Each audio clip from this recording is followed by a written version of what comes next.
Welcome back. In Chapter 2, you learned how to get a great hamstring stretch using this new form of flexibility training. Now we're going to see if we can use the principle of balancing muscle groups, or agonist and antagonist muscles, to make that stretch even better.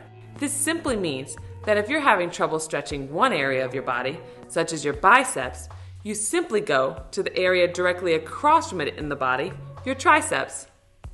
In the case of a hamstring toe touch, yes, the hamstrings may be tight and preventing your hands from touching the floor, but it is also the front of the legs, the balancing muscle group, that might be in the way, and if you could resist and stretch them so that they could shorten or contract more, that would pull the body forward into a better toe touch. This holds true for all the balancing muscle groups in the body. If one is shortening, the corresponding muscle group has to be able to lengthen eccentrically and vice versa. Some examples of balancing muscle groups in the body are the biceps and triceps, chest and back, quads and hamstrings, adductors and abductors.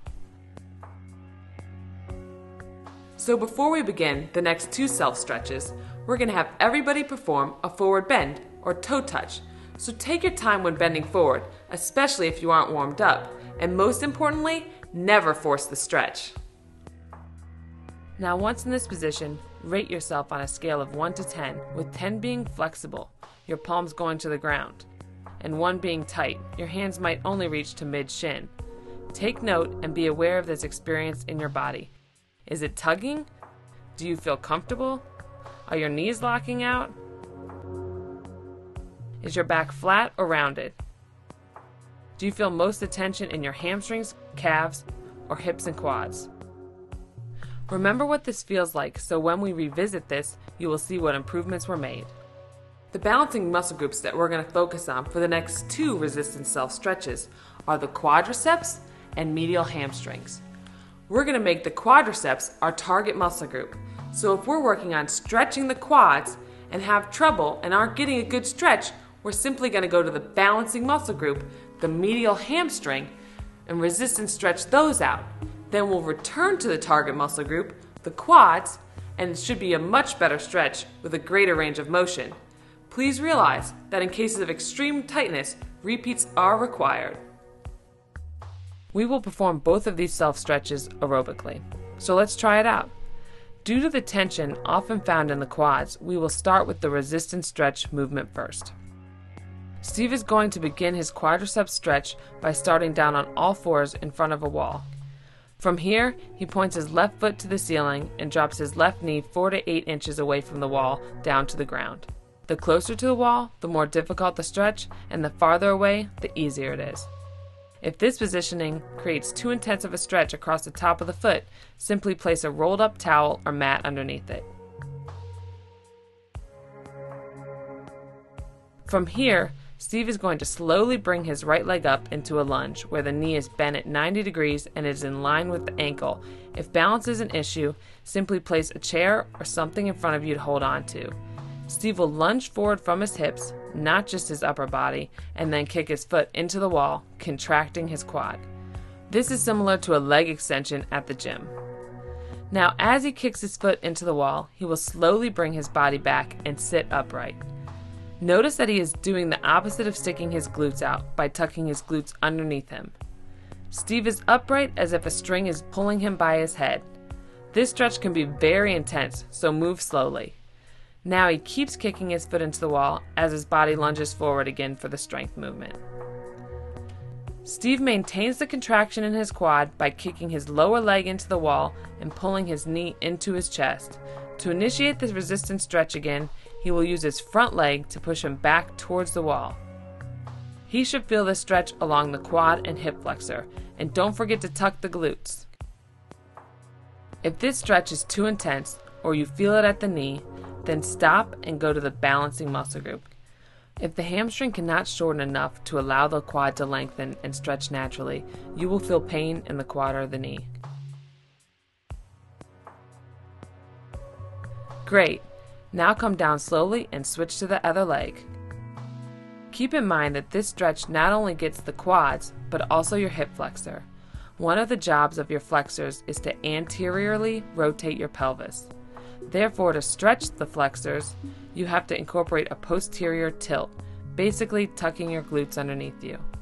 This is the opposite of sticking your butt out. So keep those glutes tucked, sit up straight, and pull that knee into your chest as if you are doing a high knee exercise. This is aerobic training because we are doing non-stop repeats of both strength and resistance stretch. Now that Steve has finished stretching out his quads, he is going to stretch out his medial hamstring. This is just like we did in Chapter 2. We want to make sure that he has head support, one knee is bent, and his core remains engaged while the other arm and leg are working. He is doing aerobic training, so he is strengthening by kicking down and then stretching by pulling up. And remember, he is resisting the entire time throughout his full range of motion. Steve's belly button is pulled in towards his spine. He is breathing and his movements are smooth. He is only going as far as he can resist on the stretch and then kicking down again for strength. This is a great upper body workout at the same time. Notice how he is keeping his leg aligned. Ankle in line with his knee, in line with his hip. This prevents unnecessary strain on the joints.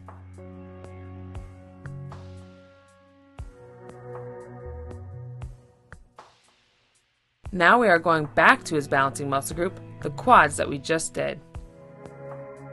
We want to see how this feels. Is it easier, a better stretch, more intense?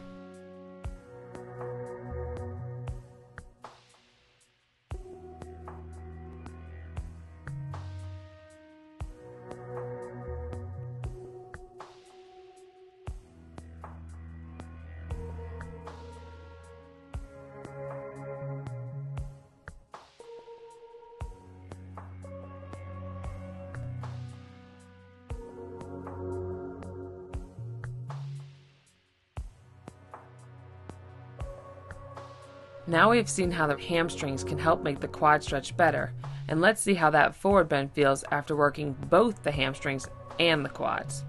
Some things you may notice are, your hands are closer to the ground, your legs are straighter, you have more flexion in your pelvis so that your back is less rounded, and you might not have that uncomfortable tugging and pulling feeling.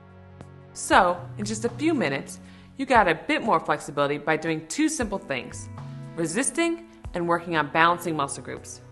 Once again, if you're having trouble resistance stretching any area of the body, such as the quads, don't force it. You simply go after the balancing muscle group, the medial hamstrings, and strengthen and resistance stretch them out first, and then go back to the target, and it'll be a better stretch.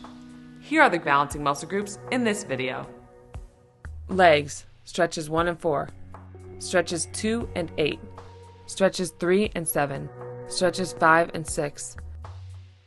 Arms, stretches 1 and 2, stretches 3 and 8, stretches 4 and 6, stretches 5 and 7,